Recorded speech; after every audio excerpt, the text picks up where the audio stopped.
আসসালামু আলাইকুম dear viewers, কেমন আছেন সবাই? সিভিল ইঞ্জিনিয়ার্স একাডেমির পক্ষ থেকে আমি ইঞ্জিনিয়ার ইয়াসিন আহমেদ সিনা আপনাদেরকে একটা ক্রিটিক্যাল জিনিস দেখাচ্ছি, যেটা হচ্ছে আমাদের মেজর মিস্টেক। কি কারণে মিস্টেকটা হচ্ছে সেটা আমি জানাচ্ছি। দেখেন, এটা হচ্ছে সিঁড়ির ওয়েস্ট স্ল্যাব।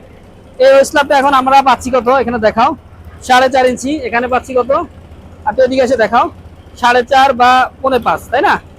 এখানে কত? এখানেও 4.5, কিন্তু এটা হবে কত? 6 ইঞ্চি। তো 6 ইঞ্চি এটা কেন হয় না? মূলত হচ্ছে তোমরা ক্যালকুলেশনে ভুল করছো। আমাদের এই বটমের যে শাটারটা, এই বটমের শাটারটা আরো 2 থেকে 3 ইঞ্চি ভিতরে যেত।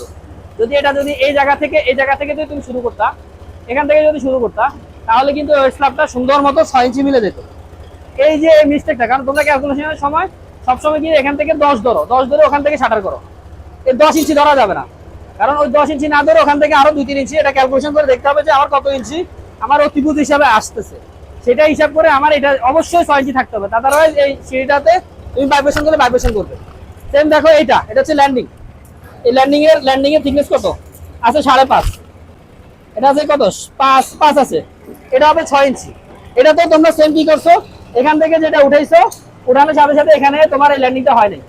এটা যদি এই গোড়াটা যদি একটু বাইরে যেত, তাহলে এটা ঠিক মতো তোমার পারফেক্টলি তুমি এটা সলিউশনটা দিতে পারতো। এরকম ইন্টারেস্টিং ভিডিও দেখার জন্য অবশ্যই লাইক, কমেন্ট এবং সাবস্ক্রাইব করে পাশে থাকবেন। Thank you. আসসালামু আলাইকুম।